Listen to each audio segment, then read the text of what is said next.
And this afternoon, the police administration announcing the interdiction of 3 senior officers who have all made appearances before Parliament's committee probing an allegation and a plot, as we understand, to oust the Inspector General of Police, Dr. George Akufo Dampare. We get to details of what we know so far about this incident, where the police is announcing that the service has interdicted Commissioner of Police, Mr. George Alex Mensah, Superintendent Emmanuel Eric JB, and also Superintendent George Lindsay Asari are all part of this in connection with the audio tape, which has become a subject matter of investigation by the Parliament of Ghana.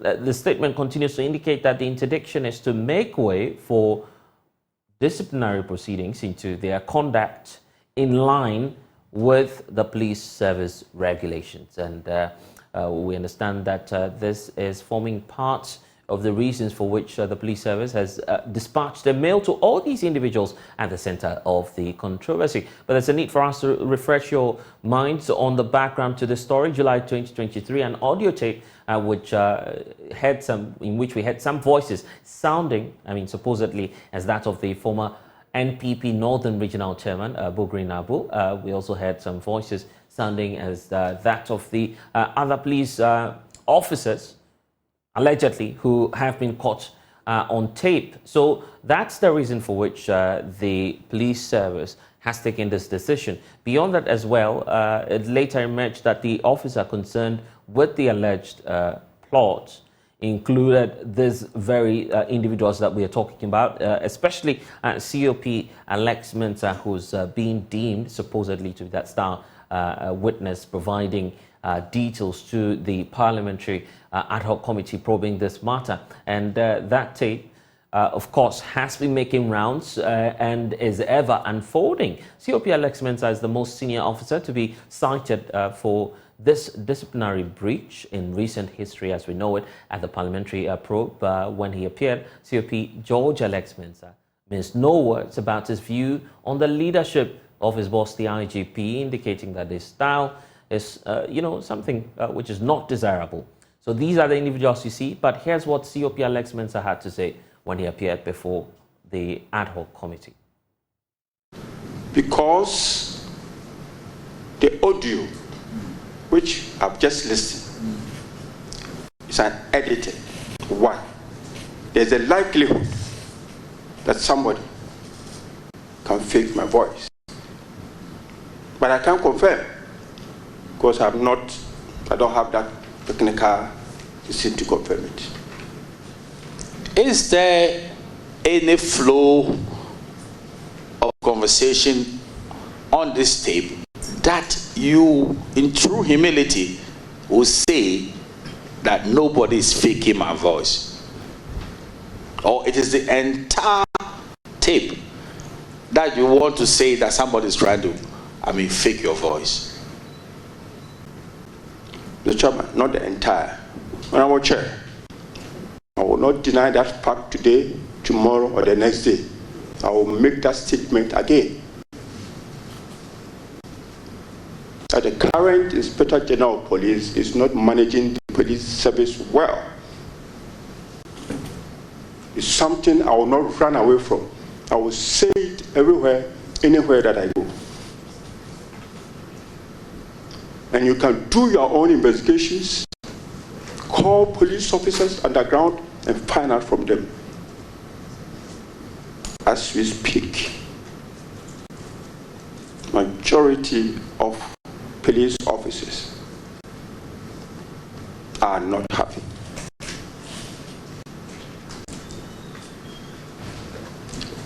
And if these same people are those who are going to police the elections.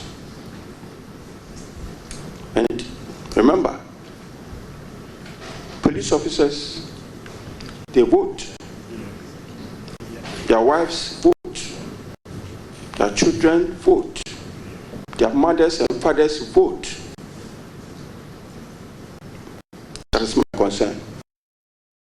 And that's part of the reason for which COP Alex Mensah believes that the IGP is not managing the affairs of the police service well. But COP George Alex Mensah rose to fame in October 2017 when he was appointed the Accra Regional Commander for the Police Service and made a famous inaugural statement when he visited Joy News to acquaint himself with, the staff here at Multimedia. I'm too hot to be in anybody's pocket. If you put me in your breast pocket, you might have breast cancer. You put me in your back pocket, you might not be able to sit down. GA Mensah is not bribable. Well, that's the nature of the individual we're dealing with here, but his interdiction comes at a time when Parliament is already probing this alleged plot to oust the IGP. Does that amount to intimidation or perhaps duplication of Parliament processes or perhaps intimidation of Parliament's witnesses who are appearing before the ad hoc committee? Let's seek to get some answers on that. First, though, let's go through the disciplinary procedure as set out in CI 176, the law governing the conduct of the police service. And just before we get to that, let me tell you about my guest helping us to do the discussion this afternoon, Professor Kwesi Aning, Director of Faculty Academic Affairs and Research, Kofi Annan International Peacekeeping Center and Training Center, and Adib Saani is a security analyst joining this conversation. Thank you, gentlemen, for spending some time with us. So let's get to it. Professor Aning, first of all, your reaction to this announcement. The police service says it's strictly in line with disciplinary procedures. Do you see any other reason for this?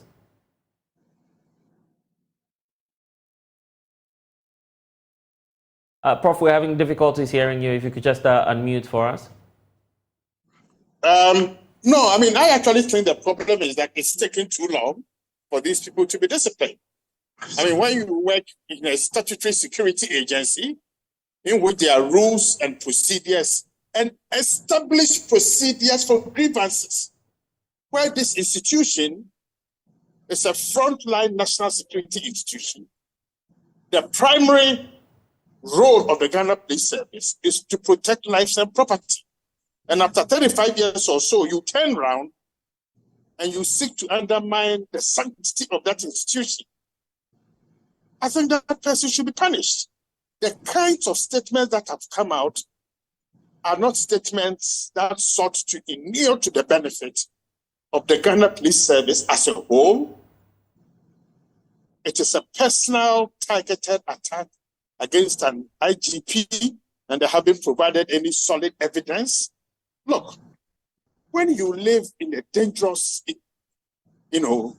geographical area as we do, and a senior officer, albeit one who is on the verge of going on pension, but is still a serving officer, misconducts himself to such an extent, then the most stringent disciplinary rules within that institution must be applied.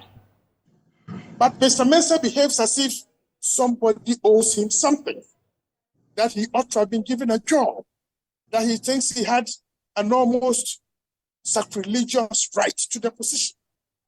Nobody has that. The state doesn't owe him the IGP position.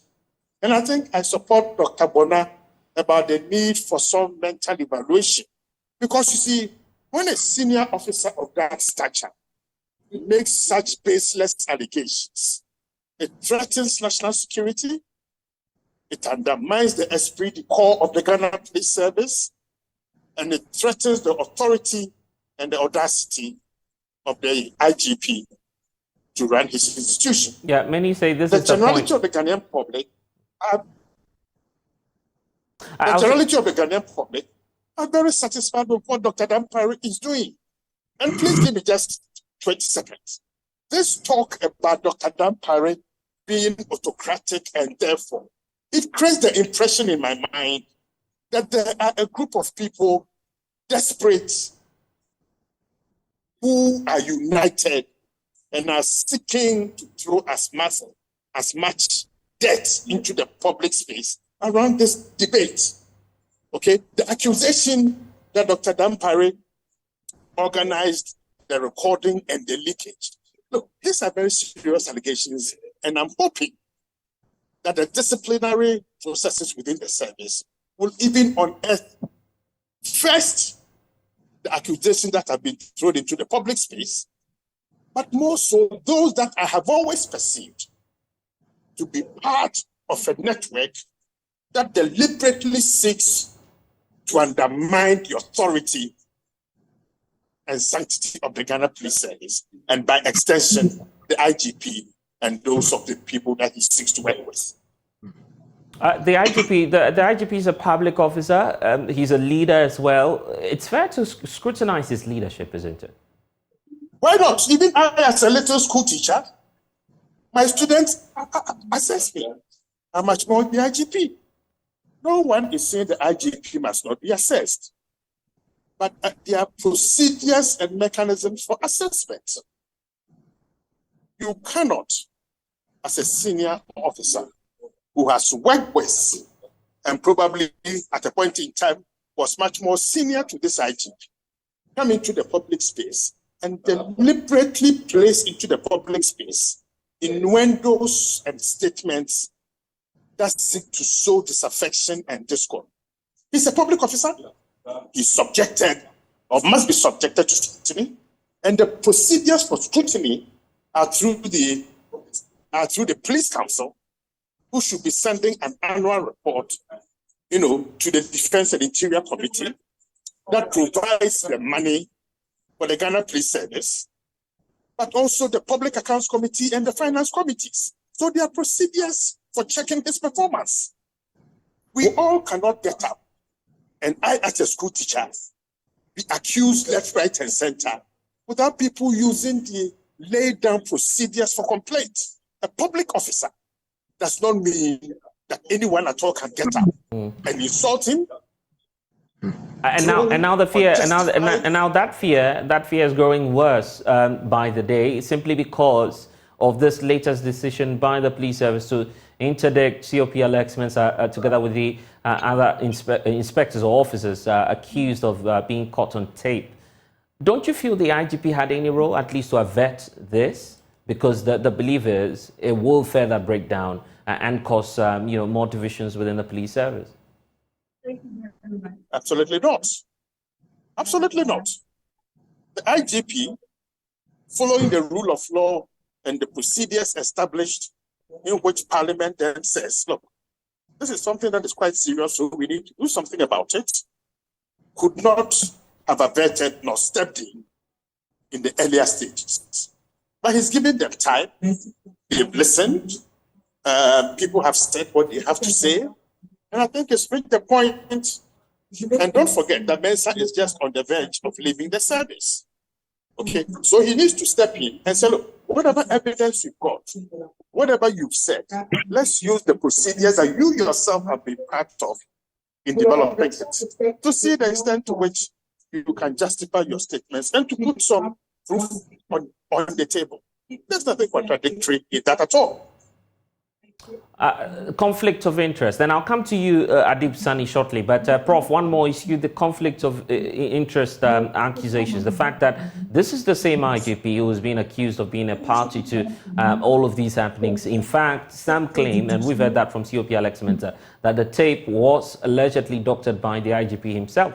And yet the IGP... Well, he should provide proof. Yeah, but yet you have the IGP sitting on a police council or a police board that is taking this same decision to interdict an officer, accusing him. Conflict of interest? Look, no. I am the director of my academic program of the KIPTC. If a student that I catch for plagiarism then says, oh, Kweseni doesn't like me, that is why he has caught me for plagiarism, I will institute a board that will try to prove that the student has either plagiarized or not. It is not a contradiction in terms at all, because I have a business and an institution to run. It has credibility that must be protected. So let Mensah and his cohorts appear before the disciplinary board. If they think the actions by the IGP are contradictory, let them prove it. This is a country in which we have some semblance of rule of law, and we need to respect Mr. Mensah's human rights.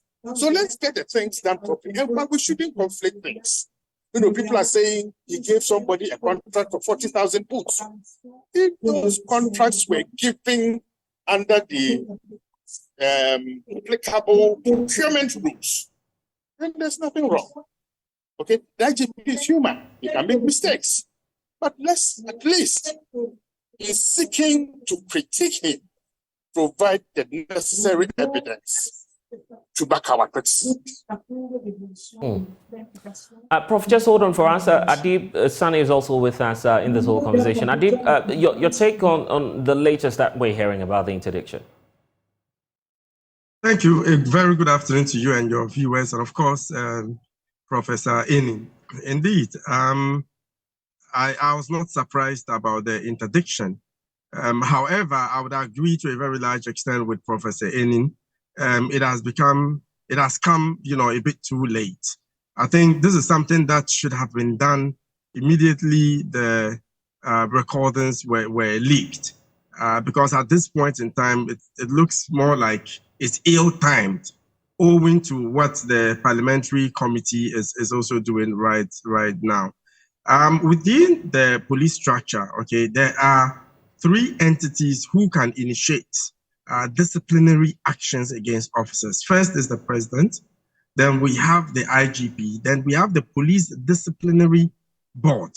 And things are clearly spelled out, like you said at the beginning of the show, in CI 76, to be specific, section 105(1), that says the Inspector General of Police may direct an officer who is the subject of investigations or disciplinary proceedings to immediately cease to perform the functions of his office where investigations or proceedings are likely to lead to the imposition of a major penalty, and accordingly, the IGP or the Inspector General may interdict the officer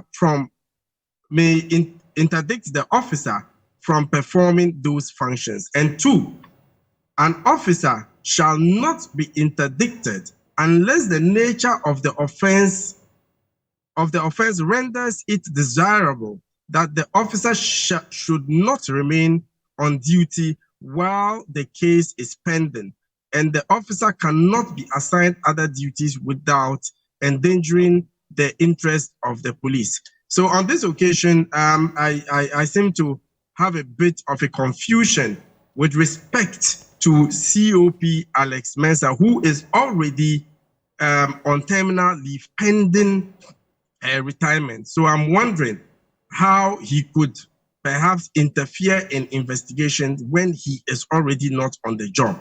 And 3, where a senior officer considers that a junior officer under the command of the senior officer should be interdicted, the senior officer shall request the Inspector General by the quickest possible means for authority to interdict the officer. So surely it's within the law for such an action to be taken. But on the other side, we have a parliamentary committee that is investigating the authenticity of the tape, the conspiracy behind removing the IGP because someone thought he would not help them win an election, and perhaps making recommendations on police reforms and other issues related to this. Surely. So I think it is ill-timed, okay, but that notwithstanding, it is not illegal. And secondly, I am concerned about some of the issues that senior police officers are talking about with respect to happenings within the police service. I mean, IGP Dampare is a very good friend. I've had the opportunity to sit with him. He's told me about his vision for the police service. I think he has great intentions and a lot has been achieved, okay?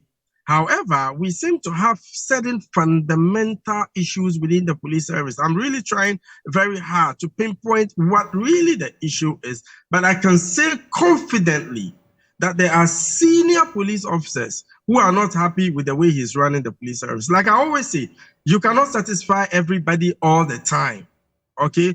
But I am interested in the kind of issues which I cannot repeat because a lot of it hinges on national security, and I think it should be closely looked at. But that notwithstanding, I think we have to send a clear message to other officers who might want to engage in certain activities that would drag the police into disrepute, because a lot of the issues that has come up hinges on national security. It hinges on the public's perception in the police service. Already, a lot of work is being done to improve public confidence in the police service. So now, it looks like the police service is fractured, is disunited, everything is not going well in the police service, and it is very dangerous for our security. And Adib, the point is, if you go by the CI, that will suggest then that an inquiry is expected to commence into this matter, and portions of it on our screens now pointing to what may happen if the IGP directs the central board or the regional board in writing to inquire into the conduct of an officer, and there you find it that some proceedings will happen, invites may be sent out, and of course the board will hear these police officers who are the same witnesses appearing before Parliament's ad hoc committee. Duplication of the process, or what do you think? Absolutely. We need to be very careful about some of these actions. Like I indicated, I don't have any issues with these actions. What I am rather curious about is COP Alex Mensah's ability to interfere when he's already off the job, okay? But like I indicated, it is not illegal. But what I want us to be sure about is, in as much as we're concerned about making sure that officers are held to account for their actions, for their inactions, we also need to preserve the sanctity of the parliamentary probe that is ongoing. All right. So this interdiction, in my candid opinion, should have come earlier, or we could have waited until the parliamentary committee is done with this work. These are, by the way, two independent entities doing different things all together. Okay, so we cannot carry the two. However, in one way or the other, there's a way these two can be, compared and contrasted. Yeah. Okay. I think. I'm listening. Well, I was just about bringing in Professor Aning. Just wrap up on that point for me. Okay, so I think the right things would have to be done to serve as a deterrent to officers who might, be intending to drag the police service into disrepute. But at the same time, I'm also insisting that there's the need for us to look into issues arising from the police service and what exactly is going on, because I understand some officers have petitioned the committee, okay, and a lot of issues have come out. Like I said, I cannot mention on TV. So this is bringing new perspectives to a rather simple, matter from the onset, and I'm curious to know how it pans out. Okay. This is one issue I'd like to hear from you on, Professor Aning and Adib. I'll start with you, Prof. The calls for an ADR, the fact that there's tension rising within the service, there's need for us to de-escalate, and the only way to achieve that is to halt all,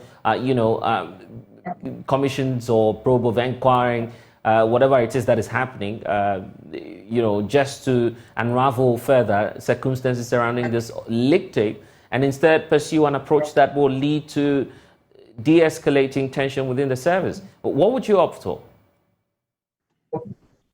But are there tensions in the service?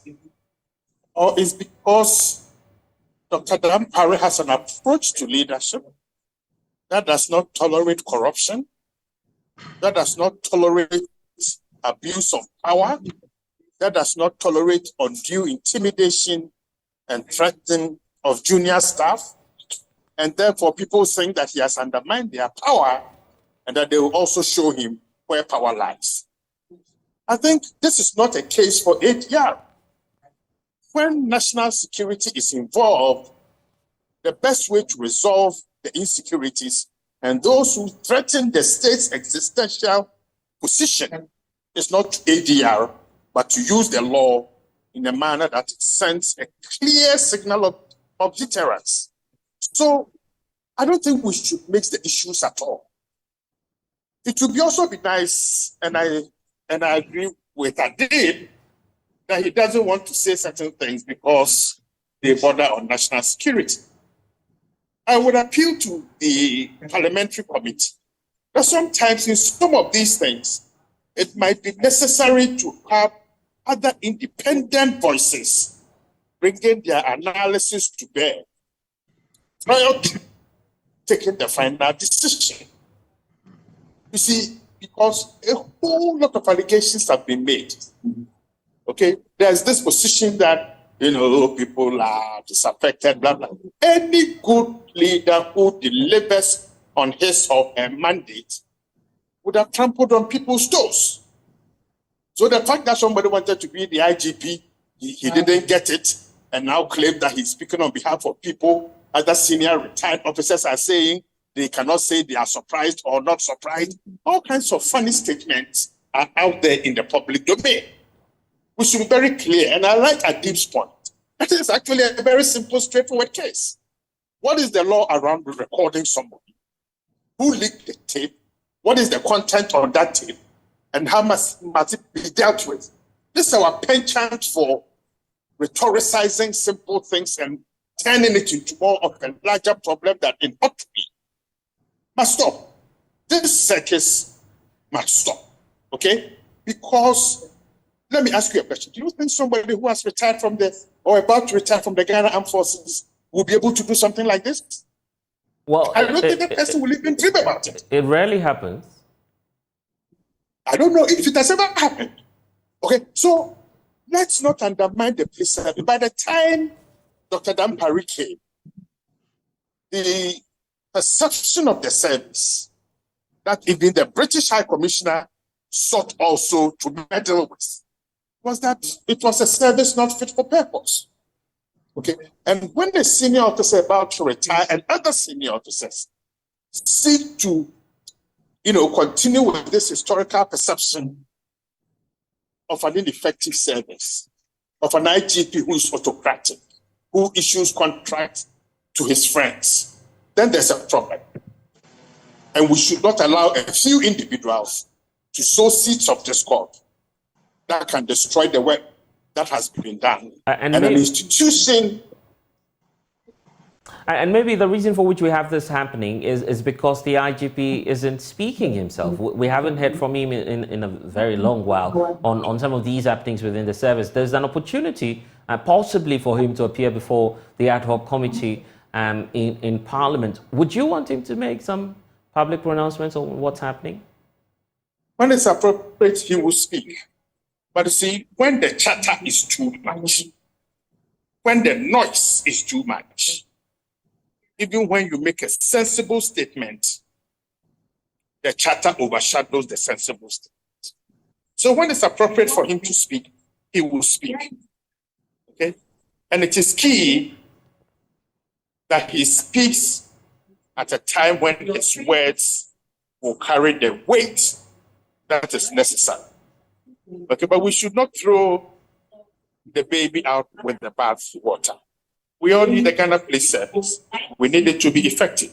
And by the time Dampare was appointed, the service had its deep problems. And I think were we to do a general pooling, I think the general consensus would be that he has been a good IGP. Those who have fallen foul of his disciplinary measures must not come into the public space and dispute what he has done. That is wrong. The belief that if government had intervened in all of this, the problem or the crisis would have been, over by now. No comment from the president on this. The interior minister only. But that is not the president's business. But they we have the police council. Okay, look, we tend to want to rope in a president for every single thing. This is a police officer who has flouted the rules, and the way to deal with him and to discipline him is firmly within the remit of the Ghana Police Service and the IGP. Parliament thought what had been said on the tape was serious enough, so they will have a committee of inquiry. So this doesn't go up to the president at all. Let the procedures run, and let's see what happens. And Prof, just before I let you go, what's your message to Ghanaians, those who are anxious about the implications the implications for national security and what Ghanaians should be thinking about the service which is mandated to protect them? Well, I think Ghanaians are smart enough to be able to look in between the lines. That unbridled personal ambition can be dangerous. That ambitions in which somebody thinks he has served somebody's interest and purpose and has not been repaid, and therefore he will destroy that service, must not be tolerated. But even more important, Dr. Dampare is being abused because these people perceive him as not playing dirty games for their party to win election 2024. What that means is that Dampare, as an individual, must be praised, criticized when it's necessary, but he is a bulwark for effective electoral security, and he's a bulwark towards election 2024, and he must be protected. And that those who think that being in a position of importance in the public sector means that you should help to steal elections must find another country to go and vote. The Mensahs of this world should not be listened to by the generality of the Ghanaian people. Professor Kwesi, thank you for spending some time with us here on The Pulse. And Adib Saani, for you, as we go? Well, I think it is right that the president hasn't spoken about this because words could be taken off his mouth, and you know how we easily twist matters. Besides, him talking about an ongoing activity could at a point be tantamount to being prejudicial, So it's good that he hasn't spoken about it until perhaps a time that is right enough to do so. The whole issue is bringing up, like I indicated, new perspectives altogether. But I do hope, and I have so much confidence in the composition of the committee that has been put together by the Speaker of Parliament, in the caliber of persons on the committee and their experiences, and the fact that some of them have, that legal qualification to do a good job. And I do know that currently they might be sifting through the documents that have come their way as a result of their work, and of course, what has been said so far. And when they come back, I'm hoping they would invite the IGP to tell his side of the story, because it would only be fair to do so. His name has come up severally, and some of the allegations that have been made against him is so damning, it's so scandalous to the police service, and it's only right that he also has something to say. However, what I am proposing is for his appearance to be hybrid, what is supposed to be heard by the general population, and perhaps what can also be held in camera, because he might have certain things to share that is not meant for everybody. And in the end, we would know the truth, and the recommendations that would be made would be geared towards making the police service better. With this investigation, also, I'm hoping it will be swift, it will be fair, and it will be transparent to a large extent.